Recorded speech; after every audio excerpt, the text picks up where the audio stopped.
राम राम राम राम राम राम राम राम राम। हे नाथ, हे मेरे नाथ, आपको भूलू नहीं। राम राम राम राम राम राम राम राम राम राम राम राम राम। नारायण नारायण। सब काम सब काम उद्देश्य पर है। राम राम राम राम राम राम राम राम राम राम राम राम राम। नारायण नारायण। सब काम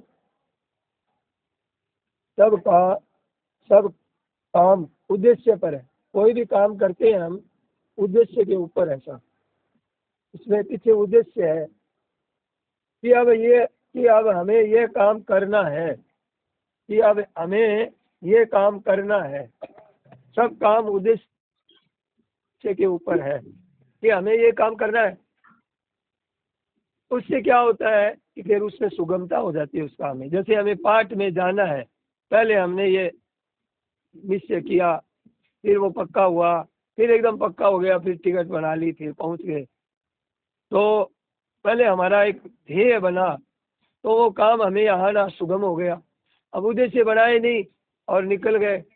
जाना तो था, ऐसे है, फिर कहाँ है, ऐसे तो एक वो भटकाव है। फिर तो कहने का मतलब यह है कि मनुष्य शरीर मिला है तो वो ध्येय पहले बना है हमारा। यहाँ कोई कारण से मिला है, ऐसे ही नहीं मिला है।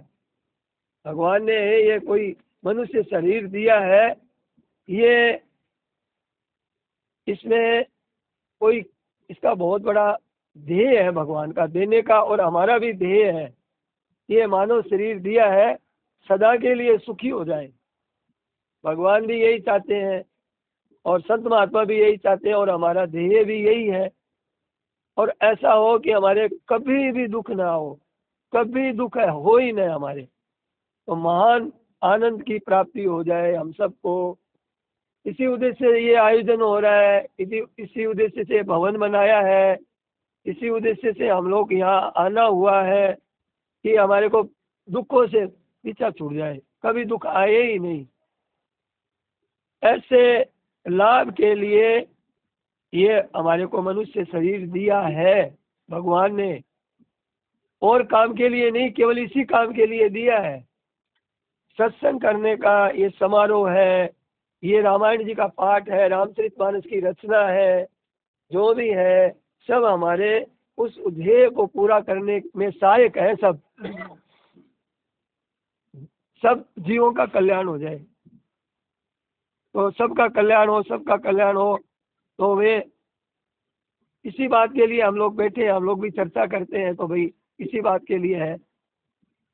सेठ जी से किसी ने पूछा कि आप इतना बड़ा आयोजन करते हैं, इतनी व्यवस्था करते हैं, भोजनालय की, बर्तनों की, सब तरह से इतनी व्यवस्था करते हैं, इसका आपका इससे क्या ध्येय है आपका?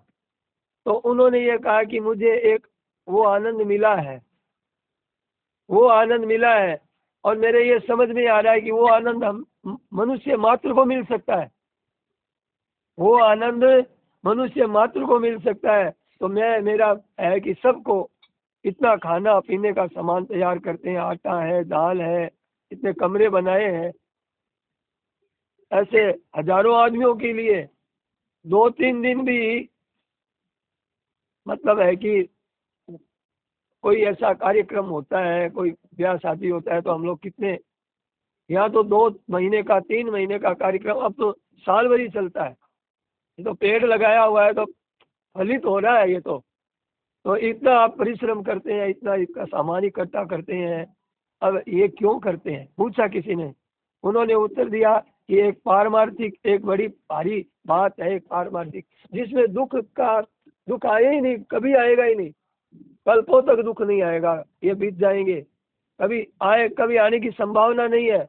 ऐसा एक परम आनंद, ये संताप मिट जाएगा, जनन मिट जाएगी, जन्म मरण मिट जाएगा, दुख मिट जाएगा, उस बात का मुझे कुछ पता है। वो मैं चाहता हूँ कि ये लाभ सबको उस आनंद को मिल जाए, सभी उस आनंद को ले लेवे। तो महाराज जी ने कहा 2-3 दिन बारात रहती है तो उकता जाते हैं आदमी, बड़े परेशान हो जाते हैं। और यहाँ तो 2-3 महीने कार्यक्रम चलता है। उस समय जब सेठ जी थे तो 2-3 महीने के लिए 2 महीने के लिए आते थे प्राय यहाँ पे। इतना प्रबंध आप इतना करते हैं, कारण है कि किसी को शांति मिल जाए, दुख मिट जाए, आनंद मिल जाए, और वो मिल सकता है। हमें इस बात का पता है, हमारे पास इसका प्रमाण है कि हम जैसों को भी परमात्मा की प्राप्ति इसी जन्म में हो सकती है, इस शरीर के रहते रहते हो सकती है। ये इसलिए ये व्यवस्था करते हैं। इसका तात्पर्य है कि बड़ा भारी एक लाभ है, वो हम सबको मिल जाए, पारमार्थिक उन्नति हो जाए। इसके लिए हमारा एक उद्देश्य है कि हमारे को उस परमात्मा की प्राप्ति हो जाए इस उम्र में ही, इस जीवन में ही। तो ये कैसे हो, तो इसका बड़ा सरल तरीका स्वामी जी महाराज बताते हैं कि पहले आप एक ध्येय बना लो, निश्चय कर लो कि अब तो मुझे इधर ही चलना है, पारमार्थिक मार्ग में ही चलना है। यहाँ आए हैं, बैठे हैं, तो हमें बैठने की जगह मिली, प्रकाश मिला, पुस्तकें मिली पढ़ने के लिए, सब आराम रहते हुए भी मन में एक धारणा है कि यहाँ आए हैं, सत्संग करने के लिए आए हैं, और यहाँ से जाएंगे अपने अपनी जगह में। तो यहाँ से चले जाएंगे तो भीतर में एक भाव भरी हुई है कि थोड़ी देर के लिए, ऐसे भी यहाँ सत्संग के लिए आए हैं, बैठे हैं, अभी प्रार्थना में बैठे थे, तो आप पता है कि भाई यहाँ आए हैं, सत्संग करने के लिए आए, यहाँ से समाप्त होते समय जाना है। जैसे भीतर में ये बात बैठी हुई है तो यहाँ से चले जाएंगे। ऐसे ही अपने यहाँ संसार में रहते हुए यह रहनी चाहिए कि जिन घरों में हम रहते हैं, जिन घरों में, जिस गांव में, शहर में रहते हैं, वहाँ हम निरंतर रहने वाले नहीं। जैसे हमें पता है कि गीता भवन में आए हैं और यहाँ हम निरंतर रहने वाले नहीं हैं, समय होने पर आ जाएगा कि कमरा खाली करो, है। तो ऐसे ही हमारा समय, ये जितने दिन है मनुष्य शरीर, जिस दिन आएगा उस दिन बस ले जाएंगे, पकड़ करके ले जाएंगे या प्रेम से ले जाएंगे, जैसा आपका भाव होगा वैसी बात होगी। तो ऐसी हमारे की सबसे बड़ी भूल क्या हो रही है हमारी, कि ये तो यहाँ तो हमारी जागृति है कि गीता भवन में आए हैं और पाठ के बाद से यहाँ पे हमें जाना है। तो हमारी भूल क्या होगी, हम जहाँ रहते हैं वहाँ हमने डेरा ही जमा लिया। अब कल माता जी थे वो सत्संग में, सीताबाई यहाँ बैठे थे ना, वो चौपाई दोहा बोलते थे ना, कल हार्ट अटैक आ गया, इतना भयंकर आया कि बस समझिए कि अभी गई। अब जैसे तैसे बड़ी मुश्किल से है, अभी तो हॉस्पिटल में है, एम्स में ले गए। बताइए, नहा स्नान करके आई थी गंगा जी, और आकर के 1-2 ही मिनट में मतलब पीड़ा शुरू हो गई। अब कोई देखने में तो ऐसे कोई बीमार भी नहीं, कोई ऐसा नहीं है कि भाई आए हिम्मत करके आया, शरीर में शक्ति भी। अब अचानक कुछ हो जाएगा, कुछ पता थोड़ी चलेगा। और हमने डेरा जमा लिया यहाँ पे, तो महाराज जी कहते हैं कि सुगमता कब होगी अपने से नहीं है, ये बात एकदम है। और आप ये यहाँ रहने वाले मानते हो अपने को, तो ये बात कच्ची है, सच्ची बात नहीं है। ऐसे जैसे हम यहाँ आए हैं 9 दिन के पाठ के बाद में जाएंगे सब अपनी अपनी जगह में, ऐसे ही हमारे भीतर में ये बात पक्की रहनी चाहिए। इससे क्या होता है, इससे बहुत बड़ा लाभ होता है हमें, कि हमें जाना है तो अभी बढ़िया से बढ़िया पाठ में मन लगाए, सत्संग में, भजन में, कीर्तन में, इसमें ऐसा है। तो ये एक लक्ष्य हरदम बना रहे। आर्य तो महाराज जी ने क्या बताया कि सच्ची बात क्या है और कच्ची बात क्या है। सच्ची बात तो ये बताई कि हम यहाँ रहने वाले हैं, ये आपने जो डेरा जमाया है यही वो ध्येय बनने नहीं देता है। हमारा असली जो ध्येय है वो हमें बनने नहीं देता है, कि हम ये सोचते हैं कि हम जी रहे हैं, और ये ध्येय नहीं बनने देता है हमारा। हमारे मन में है कि हम जी रहे हैं, असली बात अभी तक पकड़ी नहीं है। हजारों बार सुन ली होगी महाराज जी की ये बातें, पर अभी तक हम पकड़ी नहीं है हमने बात। जी नहीं रहे। महाराज जी कहते हैं जितनी आपकी उम्र आ गई उतने तो आप मर गए, और आप उल्टा कह रहे हैं कि हम जी रहे हैं। कोई हमसे पूछेगा तो भीतर में ये बैठी हुई है कि हम जी रहे हैं। जितनी उम्र आ गई उतने तो मर गए, समाप्त हो गए। अब अगाड़ी किसका पता है क्या? कल वाली बात बताई सीताबाई वाली, किसका पता है कुछ? लग रहा था कि आज इतनी मतलब ये दशा होगी इनकी। गंगा स्नान करके आए थे, और सुबह चौपाइया बता रहे थे, रामायण चौपाई गीता इनकी पूरी कंठस्थ। ये पता नहीं है भाई क्या कुछ हो जाएगा। महाराज जी ने कई एक बार कहा धक्का लगेगा काल का तो इज्जत रहेगी ना। तो ये देखो धक्का जब लगेगा ना काल का तो हमारी इज्जत नहीं रहेगी। इज्जत कहाँ रहेगी? शरीर को पसार देंगे। तो जब सावधानी से चलते हैं न शुद्ध रहेगी, कोई ध्यान नहीं है। तो ये बात है। तो आयु खत्म होने पर जाना पड़ेगा। और आज कोई नहीं अपना संसार में कोई है ही नहीं। कोई सेवा करने वाला नहीं, कोई आदर करने वाला नहीं, कोई अपना मानने वाला नहीं। सब अपने अपने धुन में है। न वो बेटा रहा वैसा, न कोई पत्नी रही, न पति रहा वैसा। वो सारा वायुमंडल ही बदल गया। पूरा का पूरा रीति रिवाज, पहनाव, खान पान सब उल्टा हो गया एकदम से। तो इसमें तो हमारे और सुगमता है ध्येय बढ़ाने में। कहने मानने वाले होते और अच्छी ये व्यवस्था हुई तो हम ज़्यादा फंसे रहते। तो ये बात है, याद रखो। महाराज जी ने कहा 2 बातन को भूल मत, जो चाहे कल्याण। पहले नंबर मौत का है कि हरदम मौत को याद रखो। और कहाँ महाराज जी का डेरा लगा दिया आपने, कहा इसमें सावधानी रखो। सावधानी का तात्पर्य क्या बताया महाराज जी ने? इस सावधानी का तात्पर्य है कि इसका उपयोग क्या है, शरीर का, समय का, जीवन का क्या उपयोग है, कहीं रीते न रह जाए।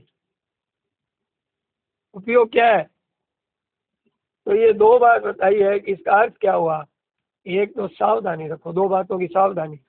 सावचेत क्या सावधानी रखिए कि कहीं भूल न हो जाए, एक थोड़ी सी भी चूक न हो जाए। क्योंकि जब आएगा दौरा या आएगा कोई बीमारी, कोई ऐसी मृत्यु सामने, तो उस समय अगर आपने जो जीवन में किया है वही सामने आएगी घटना। और अभी गफलत में है तो उस समय भी गफलत हो जाएगी। हाय हो करेंगे अभी उस समय है मैं मरा, क्योंकि जीने की इच्छा रखते हैं। उस समय तो यही आएगी कि जीने की इच्छा रखी है, हाय मैं मरा। और जीने की इच्छा नहीं है और डेरा यहाँ नहीं जमाएंगे तो पहले ही पता था कि ये तो जाएगा, तो दुख नहीं होगा। जब छोटी छोटी बातों से ही घबरा जाते हैं तो सामने मौत आएगी तो क्या दशा होगी। तो करनी है तो ये हो जाती है। हाँ। और ये भगवान को याद हर समय रखे, निरंतर रखे, इसमें भूल हो जाती है। तो देह तो दोनों ही बनाए हैं, एक देह पूरा हो जाता है, एक में। देखो भैया हम तो नहीं बता सकते, पर महाराज जी ये बताते हैं इसका उत्तर कि अब भगवान भी कहते हैं कि तू निरंतर स्मरण कर मेरा, तस्मात् सर्वेषु कालेषु। और स्वामी जी महाराज भी कहते हैं और गीता जी भी कहती है। तो इसका उत्तर तो महाराज जी ये देते हैं कि हमारे भीतर में अगर ध्येय अगर पक्का हो जाएगा ना, हमारे ध्येय पक्का हो जाएगा तो निरंतर स्मृति बनी रहेगी। अब आपको जैसे यहाँ से जाना है और टिकट है जिसका 9 दिन 10 दिन बाद में, उसको निरंतर स्मृति रहती है कि नहीं रहती है? देह में कमी है हमारी, ये देह तो संसार का है तो इससे अनुमान लग रहा है अपने को, पर हमारे उधर जाने का विचार ही नहीं किया हमने। सच्ची बात तो ये है, उधर विचार ही नहीं किया। थोड़ी बात सुन ली, थोड़ा सुख मिलने लग गया, थोड़ा शांति मिलने लग गई, तो देखा देख भी काम करना शुरू कर दिया। ये वास्तव में हमारे उद्देश्य बनाया ही नहीं और विचार ही नहीं है हमारा। सच्ची बात है, थोड़ा सा भी अगर हमारे में है तो, और जितना है देखिए, जितना आपका है उतना तो लाभ हो ही रहा है, पर भीतर में जितना महत्व होना चाहिए, संत महात्मा कहते हैं उतना महत्व नहीं है। नहीं तो फिर देरी का काम नहीं है। हाँ, नहीं का दुख भी नहीं है। हाँ होता है तो ऐसे बस ऐसे दिखाने के लिए थोड़ा बहुत होता है, तो लाभ कम नहीं हुआ है। यहाँ आना हुआ है तो थोड़ा बहुत होता है, तो बिना मामूली बात नहीं, यहाँ भी पहुँचना भी विशेष तो भगवत कृपा है। और बाकी आपका भी भाव है। तो ये कहते हैं कि याद स्वतः याद रहती है, बिना याद के। अब आपके प्रश्न का जवाब दे रहे हैं कि हमारे भूल न हो, सावधानी रहने से बिना याद रहती है।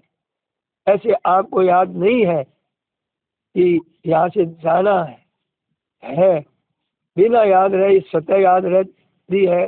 जैसे आपको बताया ना अभी गीता भवन से जाने का समय है, तो वहाँ की याद क्यों नहीं रहती सब समय में। तो हम ये बात स्वीकार कर ले स्वामी जी महाराज की कि हम यहाँ रहने वाले नहीं हैं, यहाँ आए हैं संसार में, ये हमारा यहाँ कोई नहीं है। और मुझे इस संसार से कुछ चाहिए नहीं, और मेरा पीछा छूटेगा देने से, मेरे को त्याग से शांति मिलेगी। ये सब बातें हम सुनते हैं तो कहते हैं मत भूले मन मोह में भोंदू बजरे पीर। क्यों बैठो संग्राम में, तो उंडी देकर नहीं हुई यहाँ फुटेड़ा गेला, कर आगा न छोड़ अठा कुण रेवण देला। तो ये देखिए, ये मौका बहुत बढ़िया है भाई, इतना मौका है कि 84 भुगत के आए हैं। कहाँ से 84 क्या भुगती है हमने, कितनी 84 भुगती है, कितना देवता पद मिला है, कभी राक्षस बने, भूत प्रेत पिशाच, कहाँ से एक चोरी भोग के आए हैं, अभी कितनी भोगी है हमने। तो ये शरीर मिला है, मनुष्य शरीर मिला है, अगर इसने भी चेत नहीं किया तो फिर कब करेंगे। केवल इतनी बात महाराज जी कह रहे हैं कि थोड़ी सावधानी रखो कि हम यहाँ के नहीं हैं। तो ये बात बता दी, और अगर थोड़ी चूक हो गई तो फिर वही तैयार है। फिर ऐसा मिलेगा कि नहीं मिलेगा अगली बार जब बारी आएगी मनुष्य शरीर की, तो फिर ऐसा मिलेगा कि नहीं मिलेगा, और कितना दुख भोगना पड़ता है, जन्म मरण का कितना दुख है। और ऐसे फिर महाराज जी तो ये कहा आज कि अगर आप चूक गए तो फिर जन्मो और मरो, जन्मने के बाद मरना बाकी, और मरने के बाद जन्मना बाकी। अब गोल रास्ता है, उसका क्या अंत आएगा, घूमते ही रहो, फिर गोल रास्ते में पड़ जाओगे, बहुत मुश्किल हो जाएगी। अब ये बात है। तो महाराज जी ने बैल की बात बताई कि 50 कोस चला, गाड़ी का बैल 50 कोस चला और रहा वहाँ का वहाँ, ऐसे घूमते घूमते मर गया। तो फिर क्या मिला। तो ऐसे भैया देखिए, ये चक्कर है, इस चक्कर में नहीं जाना है अपने को, और ये शांति नहीं है इस चक्कर में। और अपने को मौका बहुत बड़ा मिला है, ये पाठ का जो मौका मिला है, महाराज जी इतनी महिमा बताते हैं। ये नौन पालन के पाठ की, सामूहिक जो पाठ होता है उसमें सब छोटे बड़े सब अधिकारी, और सबको जितने आदमी, अब 2000 आदमी आए हैं समझिए, और 2000 पाठ हम कर सकते हैं क्या जीवन में। और 9 दिन में हमको 2000 पाठ करने का, जो 2000 पाठ करता है अलग अलग, उसमें कितना समय लगता है। सामूहिक पाठ है, 9 दिन में हमारे को जितने आदमी बैठे हैं उतना पाठ का, बस हमारे पाठ छूट न जाए, हमारा ढंग से बड़े सुंदर ढंग से हो, और छूट जाए कोई चौपाई दोहा तो वो उसको ध्यान रखो कि उसको दोबारा पाठ कर लो, बाद में कर लो, पाठ के बाद में कर लो। 9 दिन में पूरा पाठ होना चाहिए। और नवरात्रा का समय, गंगा जी का किनारा है, तो ये मौका ऐसे ही ये मौका है हमें मिला है मनुष्य शरीर में, जैसे पाठ का मौका मिला है, ये भी दुर्लभ है। तो ऐसे मौका मिला है, ये सत्संग का मौका महाराज जी ने कहा बहुत दुर्लभ है। तो इसको ऐसे ही नहीं जाने दे, आदर करें समय का, सत्संग का। तो वे मनुष्य शरीर में क्यों आए हैं इसकी विचार करना चाहिए। कमाना खाना तो और जगह भी हो जाएगा, पशु बनेंगे, पक्षी बनेंगे, है खाना पीना तो वही हो जाता है, ये सब तो भोग सब मिल जाएगा। पर ये आए हैं शरीर में, इसकी क्या महिमा है, इसकी महिमा कब सार्थक होगी, इसकी महिमा तब सार्थक होगी तब भगवान की प्राप्ति में प्राप्ति कर ले, अब प्राप्ति कर ले इसमें, तब ये सार्थक होगी। अच्छा, अपने विचार करो कि हम इतने दिन सत्संग में आते हैं और इतनी हमारी उम्र आ गई, अब जिस हिसाब से हमारी उम्र है समझिए, तो उस हिसाब से हमें उतना लाभ हो गया क्या। जैसे हमारी 50 वर्ष की आ गई तो आधा लाभ ले लिया क्या आपने। 100 वर्ष की उम्र होती है, मान लो होती नहीं, पर जितनी उम्र आई है उस हिसाब से तो लाभ होना चाहिए ना, तो फिर कोई धोखा भी नहीं होगा। तो हिसाब रखना चाहिए, बहुत हिसाब रखते हैं। देखो संत महात्मा का हिसाब देखो कितना विचित्र है, महाराज जी का हिसाब कितना विलक्षण है। दुकान का काम करते हैं, खेती का काम करते हैं, इतना खेत बो दिया है, अब इतना बाकी है, इतना बाकी है, तो चिंता रहती है कि भाई इतना तो बाकी है, इसको भी काम करना है ये। तो अब आपका इतना समय हो गई, ये काम है, तो इसकी भी चिंता रखनी चाहिए, हिसाब किताब रखना चाहिए कि कब सावधानी रखनी चाहिए। नहीं तो अगर इतना हो कि भाई अब पता नहीं आगे का समय का, चले जाएंगे, तो पूरा काम ही हो जाए तो अच्छा है। तो हरदम दिल में जागृत रहिए बंदे। ये कब आएगी? अपना ध्येय रहेगा, अपनी जागृति रहेगी, सावधानी रहेगी। अब यहाँ से जाएंगे वही फिर घोड़ा वही मैदान, बातें याद नहीं रहेगी। पूछे क्या बोले महाराज जी पता ही नहीं है, जो चीज काम की है उसका पता नहीं है। अब वो कितना याद रखते हैं, परीक्षा देने जाते हैं तो उनकी बातों को कितना याद रखते हैं। कितनी कितनी बड़ी बड़ी पढ़ाइयाँ कर लेते हैं, देखो भाई सार तो मैं लावे को नहीं निकाल लो, फिर बता दो, क्योंकि मैं तो महाराज जी की लिखी है, मेरी कोई चीज़ है को नहीं। मेरे में अक्ल होती तो फिर मैं कभी जा तो मैं अगर मैंने लिखी अभी था तो सुना सको कि मैंने सार निकालो, मेरे हाथ की बात सुन। तो देखिए सावधान रहना चाहिए। सावधान ऊँट हो जाता है, ऊँट महाराज जी कहते चलता है तब वो कहते हैं सावचेत सावधान, तो आगे उसको पता है कि खड्डा है तो ऊँट भी पैर यो रखता है, फिर धीरे धीरे। महाराज जी ने देखा है, हम लोगों ने भी देखा ही होगा, तो यो धीरे धीरे हो जाता है। पर इतना सुनती आवाज, इतना सुनता है ऊँट, ऊँट वो भी समझ जाता है। तो आप तो मनुष्य है, पशु ही सावधान हो जाते हैं। तो थोड़ी थोड़ी देर बाद में सावचेत सावधानी रखो अपना समय। अरे भगवान को भूल गए तो समझिए बहुत बड़ी आफत होगी हमारी, बड़ा भारी नुकसान हो गया है। तो अब आगे देखो कि हमारी क्या होगा, क्या परिणाम होगा भूलने का। अगर हमारे बुरे बुरे संकल्प होते हैं, अब यहाँ बैठे हैं घर याद आता है, दुकान याद आती है, वो आता है, तो हमारी दशा क्या होगी। तो देखिए ये यहाँ तो मृत्यु लोक में है, यहाँ रहना नहीं है, कमाने के लिए यहाँ आए हैं, यहाँ कमाने के लिए आए हैं, उपार्जन करने के लिए आए हैं, खेत में खेती करने के लिए आए हैं कि सोने के लिए आए हैं कि आराम करने के लिए आए हैं।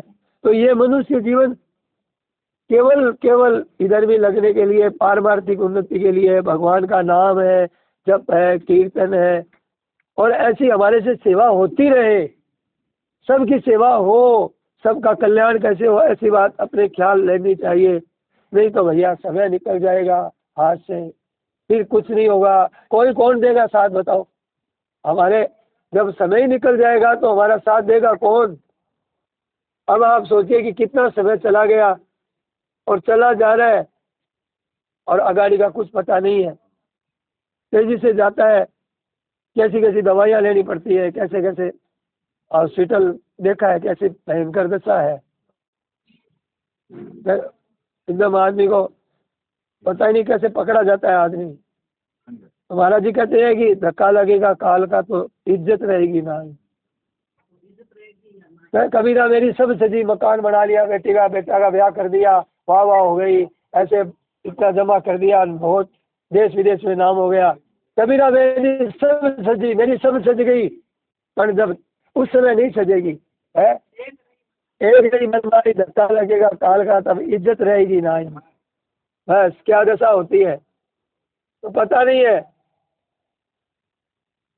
तो ये असावधानी तो बहुत मुश्किल हो जाएगी। अब एक मिनट की भी बहुत देरी से लगेगी। जैसे आप सांस रोको, नाक बंद कर लो, मुंह बंद कर लो, तो एक मिनट भी कितनी लंबी लगेगी, लंबी लगेगी। ऐसे बातें करने में, इधर उधर गप्पे करने में है, देखने में, वीडियो देखने में, दो बजे तक देखते हैं आजकल के लड़का लड़कियां हैं, तो 2 बजे तक मोबाइल में। सर्दियों में कपड़ा ओढ़ लेते हैं और गर्मियों में भी कपड़ा ओढ़ लेते हैं, मैंने देखा है कि कोई देख नहीं ले हमको है। और तो ऐसे मतलब कहने का, उनको न भूख लगती है न प्यास लगती है, रात दिन उसी में लगे रहते हैं। वो हमारी दोस्ती है, वो मोबाइल नहीं देखती, वो बेटी है ना, वो मोबाइल नहीं देखती है और पूरी गीता जी याद कर ली, पूरी गीता जी याद कर ली। तो ये हमारी दूसरी पीढ़ी में गीता याद करने वाली हो गई, तो पूरी गीता याद कर ली, मेहनत करती है। वीडियो ये नहीं देखती है, मोबाइल सब होता है। अभी इसकी भी है, ये भी हमारी लड़की है, ये इसकी भी है, ये हाँ हाँ ये गंगा है, तो ये भी है ना। ये इन बच्चों को लगाती चेष्टा तो करती है पर याद नहीं करते। तो ये पढ़ती तो है बहुत बढ़िया, तो पढ़ाई नहीं करनी। तो ऐसा है कि देखो अब बातें करने में, गप्पे करने में, अब ये है कि अगर समझे कि मैं अब यहाँ पे बातें ना करूँ, ये लोग भी समझे कि इधर बातें नहीं करके इधर बच्चों को ध्यान देवे, अभी आए हैं इनको सत्संग में लगाए, मौका है तो बहुत बढ़िया है, तो कितना लाभ होगा।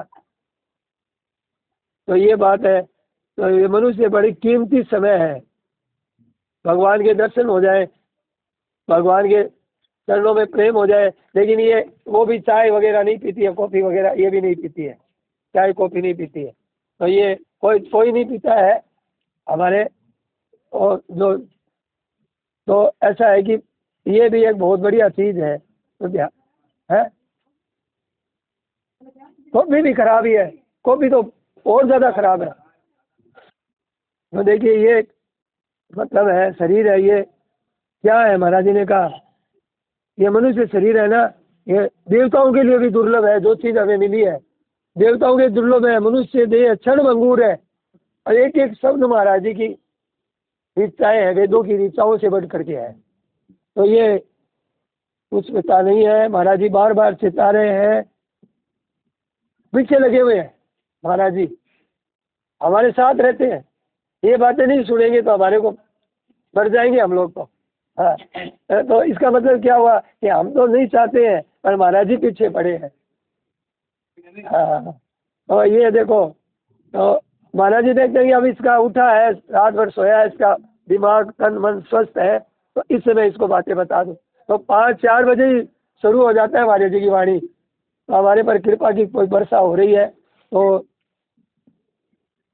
महाराज जी का मैंने देखा है कि बीमार थे वो तो ठीक हो गए, और ठीक थे वो मर गए। ये है संसार, देख लो। और एक सीताबाई थी यहाँ, बहुत अच्छी सत्संगी, और महाराज जी भी बड़ा आदर करते थे। ज़्यादा उम्र नहीं थी, माँ को सत्संग कराती थी। तो महाराज जी हम देखा कि यहाँ थी, यही हमारे सामने। तो मैंने कहा सीताबाई सुराणा जी चले गए, अब हम लोगों की बारी है, ऐसे ही मजाक में कह दिया। और दूसरे तीसरे दिन चली गई। तो कहने का मतलब, अरे एकदम कोई बीमार ऐसी नहीं, कोई ऐसी बात नहीं। ऐसे कईयों को देखा है, एक को थोड़ी देखा है। मेरे को बहुत वर्ष हो गए, इनको भी बहुत वर्ष हो गए आते हुए। तो ऐसे कई थे, चले गए। तो दुर्लभो मानुष सो दे क्षण भंगुर है, न जाने किस समय प्राण का प्रयाण हो जाए, पता ही नहीं है। कोई साथी का पता नहीं, कोई साथी सत्संगी है ही नहीं हमारे साथ में। तो ये बात है, पेट में मर जाता है, बताइए, पेट में मर जाता है, दिनों का मर जाता है, यहाँ से जाना पड़ेगा। संसार का काम तो आपका कोई कर लेगा, और व्यापार कर लेगा, नौकरी कर लेगा, आपका घर संभाल लेगा, सरकार संभाल लेगी, कोई ना कोई संभाल लेगा, पर ये कौन करेगा है।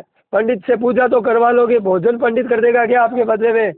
ये तो आपको ही करने की जरूरत है। तो इतनी, और वो इतनी हानि नहीं है कि आपका व्यापार चौपट हो जाए, कि नौकरी चली जाए, कि आपका धन चला जाए, कि चोर डाकू लूट के ले जाए, वो नुकसान नहीं है। जितनी हमारी उम्र चली जा रही है, ये बड़ी, एक अंगुली महाराज जी ने कहा टूट जाए वैसी रबड़ की लगा लेते हैं, पर वैसी लग जाती है क्या? तो भाई देखो, ये चला जाएगा पता नहीं है, हाथ की बात नहीं है।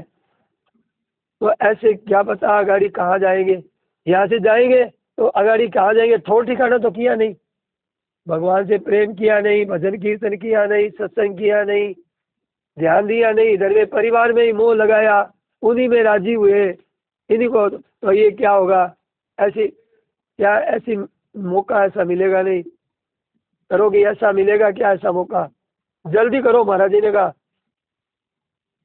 अगर हम ऐसा नहीं करते हैं तो पशु पक्षियों की तरह जून पूरी करनी है, और क्या कर रहे हैं फिर, खा लिया पी लिया सो लिया आराम कर लिया। अब इसमें तो मेहनत करनी पड़ेगी, पाठ में भी मेहनत है, इतनी देर 5-6 घंटे बैठना है, तो एक हिम्मत का काम है। उत्साह रहेगा तो पता ही नहीं चलेगा 5 घंटे का भी कि और पाठ हो तो अच्छा है। मन नहीं लगता है कई बार, तो बड़ा समय लगता है कि कब होगा मध्यांतर, कब होगा समाप्ति। और अगर मन लगता है तो अश्रुपात होते हैं, बड़ा आनंद आता है कि अब महाराज जी तो बताते ही हमको कि ये कितना विचित्र काम है। गोस्वामी जी की इतनी रामचरितमानस है। तो कितना समय चला जाएगा, कितनी हानि हो जाएगी।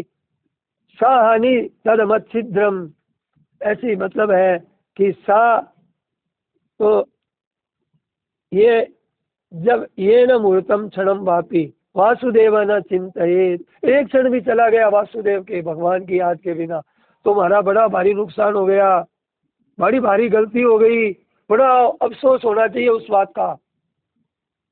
तो ये नुकसान बड़ा है। हम लोगों के मरने से रोते हैं कि वो मर गया, वो मर गया, वो मर गया। और तुम भी तो मरेगा एक दिन, तुम भी तो मरेगा। बाप के खातिर रोते थे, अब आपके खातिर रो बाबा। तो तुझे भी तो, तू बाप के लिए रोता है तो तू भी तो मरेगा। तो जीवन खत्म हो रहा है, ध्यान देना चाहिए। जो हमारे को सबसे प्यारा लगता है जीना, सबको लगता है ना जीना प्यारा, वो जीना प्यारा खत्म हो रहा है। प्यारी चीज खत्म हो रही है, हमारे हाथ से निकल रही है प्यारी चीज, अरे हमको पता ही नहीं है कब काम तमाम हो जाएगा। और मरना बुरा लगता है, मौत नजदीक आ रही है तो सावधान होना चाहिए, सावचेत होना चाहिए। जल्दी से जल्दी, जल्दी से जल्दी करो कि ये काम कहीं भूल न जाए। सावधानी की बड़ी आवश्यकता है। अरे नाम जब छूटे नहीं, भगवान का स्मरण गुणगान ये छूटे नहीं, और भगवान की प्रार्थना। भगवान को भूल गए तो महाराज जी ने कहा कि राम राम राम राम राम राम। जिस दिन आप सावधान रहोगे ना, महाराज जी ने कहा, उस दिन आपका दिन ही अलग हो जाएगा, विलक्षण मालूम देगा आपको। ये अनुभव करने की बात है, आप करके देखो प्रत्यक्ष से। तो इसलिए सावधानी से काम लो, तो निरर्थक समय बर्बाद नहीं करना है। इस वास्ते हरदम सावधान रहे, जागृत रहनी चाहिए, जागृति रहनी चाहिए। ये ध्येय की क्या चीज की, ये ध्येय की जागृति कि हम यहाँ के नहीं है, यहाँ से जाना है। एकदम पक्का विचार कर ले, फिर आपको जैसे इन्होंने कहा ना कि निरंतर याद नहीं करती है, महाराज जी ने कहा कि फिर निरंतर याद रहेगी। एकदम उधर से फिर याद करना नहीं पड़ेगा, अपने आप होने लग जाएगा वजन। सावधान पक्का विचार करेंगे तो याद अपने आप आवेगी, अपने आप आवेगी, करना थोड़ी पड़ेगा। और आपको और बात बता रहे हैं कि आप अगर आपका ध्येय हो गया पक्का और आपका सच्चा हो गया तो आपके मददगार खड़े हो जाएंगे, और चारों तरफ से कोई सत्संग की बात बताने वाला मिल जाएगा, सत्संग में ले जाने वाला मिल जाएगा कि ऐसे गीता भवन में सत्संग होता है, ऐसे पाठ होता है, ऐसा सब साथ में है। इसलिए भगवान कहते हैं कि तस्मात् सर्वे सुखाले सुनी। तो क्यों कहते हैं? अगर निरंतर भगवान को याद नहीं रख सकते तो भगवान ऐसा कहते हैं क्यों? महाराज जी का कल मैं सत्संग सुन रहा था यहाँ पे, तो बोले मेरे को एक संत मिले, राम राम राम राम राम के के अलावा दूसरी बात ही नहीं। महाराज जी का मेरे असर पड़ा और कोई मतलब नहीं, राम राम करते ही मांग लिया, कोई आटा सीधा दे दिया, कोई बना ली रोटी अपने हाथ से बनाते, बना ली, राम राम राम राम राम राम नहीं छोड़ना, नहीं मिले तो नहीं सही। मेरे साथ सोने का काम पड़ा, महाराज जी कहते हैं रात भर राम राम राम राम। और कभी नींद का ऐसा लटके आ रहे थे, नींद आ रही थी, तो फिर आया तो जैसे कोई पीछे आदमी छूट जाता है और दौड़ के आगे वाले को पकड़ता है, अच्छा राम राम राम राम राम राम राम राम राम राम राम राम। जैसे बड़ा भारी कोई पीछे रह गया है, कोई भूत लगा है तो दौड़ करके भाग रहा है, राम राम राम राम राम राम राम राम राम राम।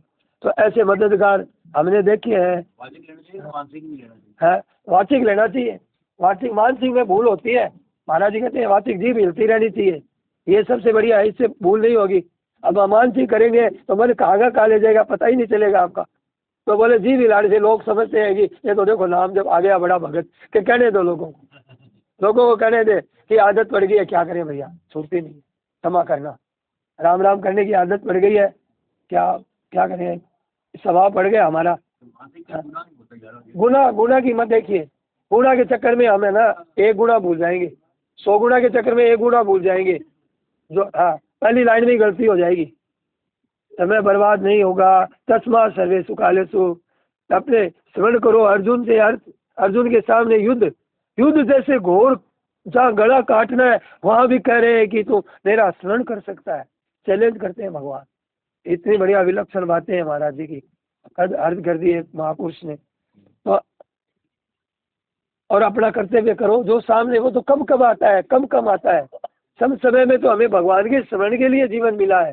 वो हरदम काम में समय को भगवान में रखते हुए सबका काम करो। हाँ, कर विधि कर्म करें विधि नाना, मन राखो जहाँ कृपा निधाना। तो ये बात है, निरंतर चला जाएगा बड़ी सावधानी के साथ, बड़े उत्साह के साथ।